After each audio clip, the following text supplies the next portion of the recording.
Mesdames, Messieurs, bonjour et bienvenue sur CCTV Français pour cette nouvelle édition du journal. À la une de l'actualité, le président iranien Hassan Rouhani a salué la levée des sanctions nucléaires à l'encontre de son pays, déclarant qu'il s'agissait d'une victoire pour la nation.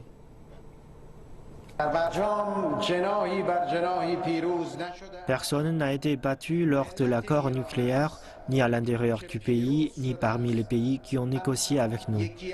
L'accord nucléaire est en fait l'une des pages d'or de l'histoire du pays. Lors des négociations, nous avons réussi à faire en sorte que les grandes puissances reconnaissent nos droits nucléaires. L'Union européenne et l'Iran ont annoncé une journée de la mise en application de leur accord historique qui marque une victoire diplomatique dans la crise nucléaire iranienne. L'accord a été trouvé entre l'Iran et les 6 puissances en juillet dernier. Il vise à démanteler le programme nucléaire iranien.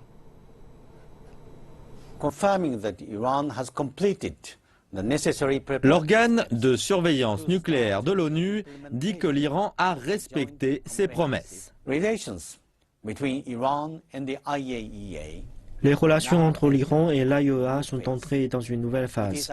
C'est un jour important pour la communauté internationale. Je félicite tous ceux qui ont aidé à en faire une réalité, spécialement le groupe de pays connu sous le nom de E3, l'UE plus 3, l'Iran et l'AIEA. Le ministre iranien des Affaires étrangères a de quoi se réjouir. Et en Iran, le président Hassan Rouhani a tweeté « Nous sommes le jour de la mise en application. Je remercie Dieu et les gens pour votre patience et je vous félicite pour cette victoire. » L'application veut dire que Téhéran ne pourra pas construire de bombes atomiques dans la décennie qui vient. Mais en contrepartie, l'Iran réintègre l'économie mondiale. Aujourd'hui, les sanctions multilatérales économiques et financières en relation avec le nucléaire ont été levées. En contrepartie, les États-Unis et l'UE vont immédiatement lever les sanctions et ainsi ouvrir des horizons d'opportunités pour le peuple iranien. Les sanctions européennes, américaines et onusiennes ont sérieusement affecté l'Iran, bloquant des milliards de dollars d'avoirs à l'étranger et privant ainsi ce pays dépendant du pétrole des investissements nécessaires. L'AIEA va maintenant pouvoir commencer à mener des inspections, le but étant d'assurer que l'Iran conserve ses centrifugeuses d'enrichissement d'uranium sous scellé comme convenu. Au moins 11 personnes sont mortes et 13 blessées dans un attentat suicide dans la ville de Jalalabad, dans l'est de l'Afghanistan. L'explosion a eu lieu chez un chef tribal alors qu'avait lieu un rassemblement pour célébrer la libération de son fils des talibans. Le fils a été tué et plus d'une dizaine d'autres, dont le père, ont été blessés. L'attentat n'a pas été revendiqué. Un porte-parole des talibans a publié un message niant toute implication. Après 5 jours de pourparlers, la première conférence pour la paix au Myanmar s'est terminée sur un échec. Les discussions devraient cependant reprendre lors d'une conférence similaire au cours du prochain terme du gouvernement. La conférence a été inaugurée par le président U Thein Sein et constituait le plus grand rassemblement de forces politiques du pays depuis son indépendance en 1948. 700 représentants y assistaient, du gouvernement aux groupes ethniques armés, en passant par le Parlement et l'armée. Un accord de cessez-le-feu avait été signé en novembre dernier. Le vice-président Saima Kam avait présenté la conférence comme un échange pacifique propre à édifier la confiance. Le ministre adjoint chinois des Finances a déclaré lors d'une interview que le principal objectif de la Banque asiatique d'investissement pour les infrastructures est de promouvoir le développement économique. La Chine est prête à faire le nécessaire pour promouvoir le développement économique de l'Asie et même du monde. Il s'agit d'une perspective d'avantages réciproques dont le principal objectif est la mise en place de la banque. Selon M. Shi, la Chine n'a pas l'intention de postuler pour obtenir un soutien financier lors de la première étape de la PAI. La Chine est le plus important actionnaire de la banque et est qualifiée pour obtenir des prêts, mais elle a décidé de ne pas le faire car d'autres pays de la région sont dans un plus grand besoin de développement de leurs propres infrastructures. En Allemagne, des manifestations pro-réfugiés ont eu lieu samedi. Des milliers de personnes sont descendues dans les rues de Stuttgart pour manifester contre le racisme. La police estime à plus de 7000 le nombre des participants à la manifestation. Les manifestants portaient des slogans contre le terrorisme et pour l'accueil des réfugiés. Pendant ce temps, à Cologne, des manifestants syriens se sont rassemblés devant la cathédrale où ont eu lieu les agressions du Nouvel An. Les participants ont présenté leurs excuses et ont condamné les actes du réveillon. Des centaines de plaintes ont été déposées dans cette ville il y a 2 semaines, la moitié portant sur des agressions de nature sexuelle. Jusqu'à maintenant, 19 suspects ont été identifiés, tous des étrangers. Les Allemands sont très gentils. Nous sommes heureux de pouvoir rester dans ce pays. Et nous sommes désolés pour ce qui s'est passé à Cologne.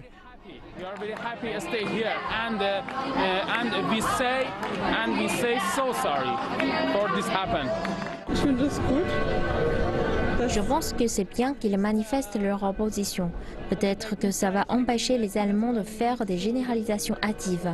Les empêcher de penser que tous les Syriens agressent les femmes. C'est une bonne chose. Ils veulent prendre position contre les généralisations et dire qu'ils sont jugés comme une population sexiste. Ils veulent montrer leur solidarité envers les femmes qui ont été attaquées. Le président chinois Xi Jinping prévoit une tournée en Arabie Saoudite, en Égypte et en Iran à partir de mardi à l'invitation des chefs d'État de ces 3 pays. L'Arabie Saoudite sera la première étape de cette tournée au Moyen-Orient. Le président Xi Jinping s'apprête à partir en visite d'État en Arabie Saoudite, une première pour un leader chinois depuis que le roi Salman est monté sur le trône l'an dernier. Ce sera aussi le premier voyage au Moyen-Orient du président chinois depuis sa prise de fonction. Les dirigeants des 2 pays tiendront une série de réunions pour établir une feuille de route concernant l'avenir des relations bilatérales. Ils échangeront également leurs points de vue sur les sujets régionaux et internationaux. Les médias locaux attendent de la visite de Xi qu'elle apaise les tensions actuelles entre l'Arabie Saoudite et l'Iran. La Chine est prête à faire des efforts concrets pour aider à la paix et la stabilité régionale. Cette visite permettra de remplir cet objectif. Les 2 parties vont aussi aborder le sujet de l'initiative Une ceinture, une route. La technologie et les sciences aérospatiales, l'énergie nucléaire et l'énergie renouvelable. Un certain nombre de contrats seront aussi signés.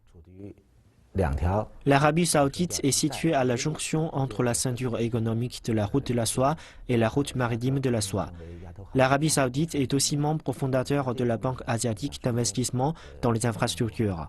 Je pense qu'avec la ceinture et la route, les 2 pays pourront partager des relations plus fortes, plus profondes et plus durables, ce qui favorisera la résolution des problèmes internationaux et régionaux. Les hommes d'affaires saoudiens et la presse surveillent de près la visite du président chinois en Arabie Saoudite.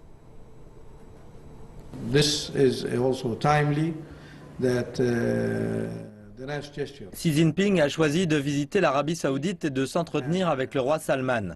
Cela créera davantage de possibilités pour mon entreprise et encouragera mon équipe à mieux travailler.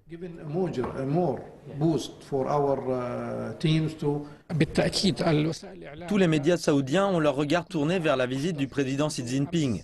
Suite à l'annonce, tous les médias ont commencé à préparer leur couverture médiatique. C'est une chance rare. Du point de vue politique, c'est une visite très importante, car la Chine est un membre permanent des Nations Unies et joue un grand rôle dans la formation de sa politique. La Chine a contribué à la gestion des crises régionales, en particulier celle en Syrie. L'un des exemples de coopération entre la Chine et l'Arabie Saoudite est leur investissement commun dans la construction d'une usine de traitement du pétrole sur la côte nord-ouest saoudienne. Le projet Ayambu est le plus important investissement de la Chine dans la région du Golfe. En 2012, le géant national saoudien Oil Company a signé un accord avec le groupe chinois Sinopec pour développer 40 000 barils par jour de raffinerie de pétrole à Yanbu, sur la côte de la mer Rouge saoudienne. Il s'agit d'un effort pour stimuler les liens énergétiques des 2 pays. Plus de 60 experts chinois ont été impliqués dans la construction de la raffinerie. La contribution de la Chine avec ses talents, ses installations et ses technologies garantissent cette coopération. La raffinerie de Yanbu est devenue la référence de ce genre de projet en adoptant de nombreuses technologies avancées pour s'assurer de la sécurité de la production et de la qualité du pétrole.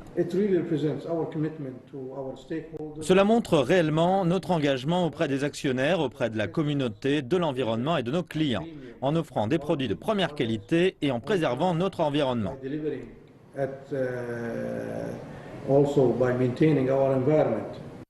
Les deux entreprises ont pour projet d'augmenter la production et d'approfondir la coopération. Nous pouvons mutuellement apprendre l'expérience de gestion des uns des autres et consolider l'entente culturelle. Grâce à l'initiative d'une ceinture, une route, nous pouvons réaliser une meilleure performance. La demande énergétique augmente rapidement en Chine. La Chine a surpassé les États-Unis en tant que plus grand importateur de pétrole de l'Arabie Saoudite en 2009.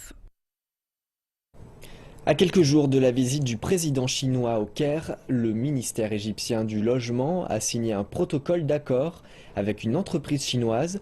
Cet accord prévoit la mise en œuvre de projets d'assainissement en zone rurale. Pas moins de 260 villages profiteront de ces avancées, alors que la plupart des régions rurales d'Égypte souffrent encore de pénurie dans ce domaine.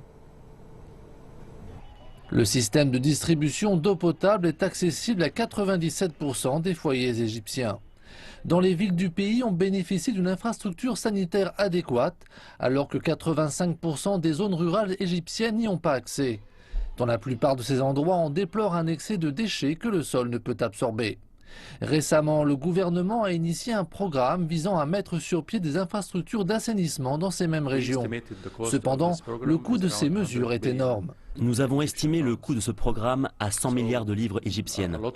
C'est pourquoi de nombreuses négociations ont eu lieu au sein de plusieurs pays pour rendre possible certains prêts, subventions ou autres. Cela accélérera la mise en place du programme dès que possible. Le plan de départ prévoyait d'allouer annuellement 6 milliards de livres prélevés sur le budget de l'État. L'objectif était de mettre sur pied une infrastructure sanitaire. À cette vitesse et malgré le déficit budgétaire gouvernemental inquiétant, il aurait fallu à l'Égypte plus de 12 ans pour déployer le projet à l'ensemble des villages. La Chine a alors offert son aide, proposant 1 milliard de dollars sous forme de prêts destinés à ce projet. Il s'agit d'un grand projet et je pense qu'en Égypte, il y a environ 4000 villages. Donc j'estime qu'1 milliard de dollars participeront significativement au soutien de ce programme tout en l'accélérant. Le prêt à taux réduit chinois représente 8% du budget prévisionnel égyptien alloué à ce programme. Celui-ci couvrira 260 des 3400 villages qui ont besoin d'infrastructures sanitaires. Ce projet a été rendu possible par l'accord d'un partenariat stratégique signé l'an dernier par Xi Jinping et Abdel Fattah el-Sisi, respectivement présidents chinois et égyptiens. L'Égypte a mis en œuvre un projet d'envergure pour le pays, un projet qui court jusqu'en 2037. Il donne la priorité aux villages qui ont un besoin urgent d'infrastructures sanitaires. Il permet également de prévoir les besoins nationaux dans ce domaine jusqu'au terme de ce projet. Malheureusement, avec la croissance démographique et les taux d'inflation incroyables, il est probable que l'Égypte a besoin de davantage d'argent pour assurer la pérennité de ce projet. L'ouverture de l'extension des lignes de métro 12 et 13 à Shanghai a eu lieu il y a quelques semaines. Ces lignes relient à présent les banlieues de Minrang et de Tiading au centre-ville. Par conséquent, les prix immobiliers des banlieues ont flambé. Wan Ning se presse pour acheter un 3 pièces en vue de son mariage. Elle cherche un appartement dans le quartier de Tiating. Elle a cependant réalisé que depuis l'ouverture des nouvelles lignes de métro, le mois dernier, les prix immobiliers du quartier ont grimpé de 20%. Ces appartements restent cependant 50% moins chers que les appartements dans le centre de Shanghai. Mais la rapide hausse des prix et la nouvelle ligne reliant Tiating directement au centre-ville l'ont fait décider. Pour des employés de bureau comme moi, acheter un appartement ici est relativement moins cher et le transport est plus pratique depuis l'ouverture de la ligne 13. Avant, cette zone semblait loin et peu développée.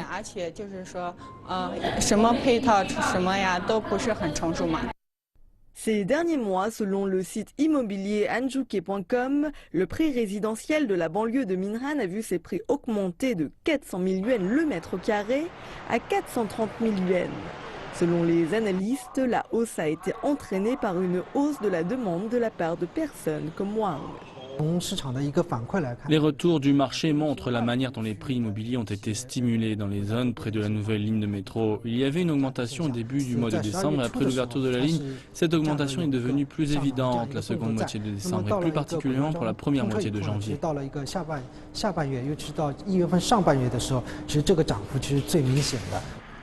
Les intérêts d'achat de logements ont également augmenté l'an dernier lorsque la Banque populaire de Chine a baissé son taux d'intérêt de référence des prêts de 5 fois, baissant le taux d'intérêt des prêts de 5 ans de 6,15% à 4,9%.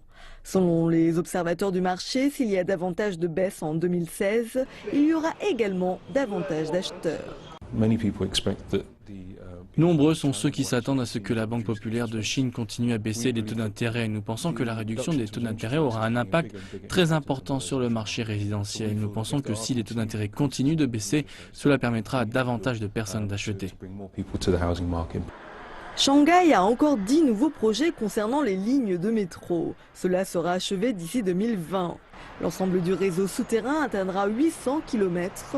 Les experts de Santa Line Property prédisent une hausse additionnelle de 8% cette année pour les prix immobiliers des banlieues de Minhan et de Jiating. Suite à l'arrivée de l'hiver à Shanghai, les parents attendent souvent des heures avant de pouvoir consulter un médecin dans les principaux hôpitaux pédiatriques de la ville. Le problème n'est pas un manque d'installation car il existe de nombreux hôpitaux pédiatriques dans la ville de Shanghai, suffisants pour satisfaire la demande des habitants et des personnes extérieures. Le problème est que ce sont les plus grands hôpitaux qui possèdent les meilleurs médecins et les équipements les plus modernes. Afin de régler ce déséquilibre, Shanghai a établi un réseau de services pédiatriques qui inclut les hôpitaux de quartier et les centres de santé communautaires. Reportage. Le centre de santé communautaire Kumei, dans le district de Minhan, offre des formations de rééducation aux enfants souffrant de maladies du cerveau depuis qu'il est membre du réseau de services pédiatriques de Futan. Avant, les parents de ce quartier devaient amener leurs enfants dans l'hôpital universitaire pour enfants de Futan, qui est souvent surbondé. Chaque fois qu'on venait, on consultait un médecin différent. Mais pour une rééducation, je pense qu'il est préférable pour mon fils d'être suivi par un médecin régulier dont il est proche. C'est la raison pour laquelle j'ai décidé de choisir un centre de santé communautaire. Mon fils fait d'énormes progrès et nous pourrons l'inscrire à la maternelle l'an prochain.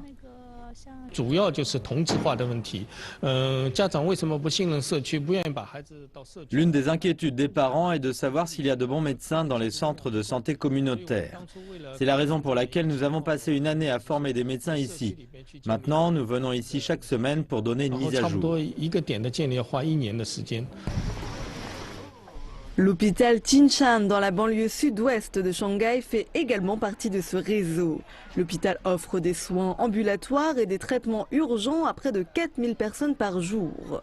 Son département pédiatrique soigne plus de 700 patients chaque jour et il s'agit de l'un des départements les plus fréquentés de l'hôpital. Afin d'augmenter le niveau de son équipe, les médecins vétérans de l'hôpital universitaire pour enfants de Futan sont en charge de la gestion médicale et des principales disciplines. Tous les pédiatres de Jinshan ont reçu une formation à Futan. Ils possèdent également un système de communication en ligne pour discuter des cas avec les spécialistes. Selon le directeur de l'hôpital universitaire pour enfants de Futan, même si l'hôpital gère un nombre important de patients, le changement est remarquable.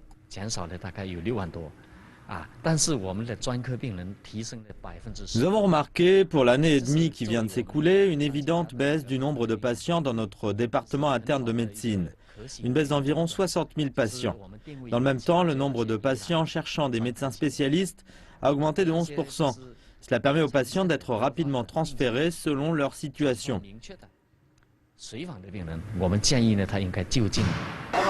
Les représentants des centres de santé disent que le réseau est un très bon exemple et ils s'attendent à ce que le nombre de patients continue d'augmenter à l'avenir, allégeant ainsi le fardeau qui pèse sur les hôpitaux du centre-ville. Le Centre de la science et de la technologie en RPDC a ouvert ses portes au public à Pyongyang. Selon la presse de la RPDC, plus de 10 000 personnes ont visité le centre. Les visiteurs peuvent interagir avec une variété d'équipements et avoir accès aux ressources et aux données d'une librairie informatique. Les visiteurs les plus heureux sont les enfants. Après 5 mois d'attente, le monde a découvert samedi le nouveau bébé panda du zoo de Washington DC. Des milliers de personnes attendaient pour apercevoir Bei, qui pèse désormais 11 kilos. Dès le petit matin, il faisait la queue. La sœur aînée de Bei, Bao, parvenait à réchauffer les foules. Tout le monde ici aime les pandas. J'aime quand ils grimpent aux arbres. J'aime quand ils mangent des bambous. Et il n'y a pas que des enfants. Certains ont parcouru de longues distances pour être ici, comme Dab, originaire de Caroline du Sud. Ils sont si cool, ils s'occupent de leurs propres affaires, sont décontractés. C'est tout ce qu'il faut. Et après cette attente, le public a pu rencontrer le petit Bei pour la première fois. Donc Bei fait ce que les bébés font de mieux. Il dort en dépit du tohu-bohu qui se déroule autour de lui sous les regards du public.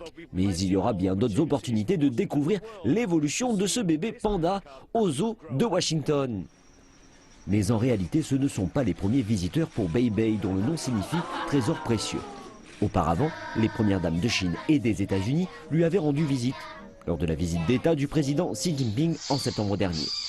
Bei avait un jumeau, mais qui n'a pas survécu. Malgré cela, le gardien de Bei déclare que le bébé devient chaque jour de plus en plus fort. Il joue beaucoup avec sa mère et nous commençons à lui offrir des jouets pour panda, de gros jouets en plastique dur. Il utilise ses dents pour jouer avec, ses pattes. Il tourne autour de tous ces objets, comme tous les petits. Bei est le dernier d'une longue série de pandas nés ici. Le zoo national de Washington s'est vu pour la première fois offrir des pandas après que les États-Unis et la Chine ont pour la première fois réétabli des relations diplomatiques en 1972. Et beaucoup espèrent qu'un jour Bei voyagera jusqu'en Chine pour aider à renforcer la population sauvage de l'ourson favori du monde. Et c'est la fin de ce journal. Merci pour votre fidélité et bonne suite de programme à tous sur notre antenne.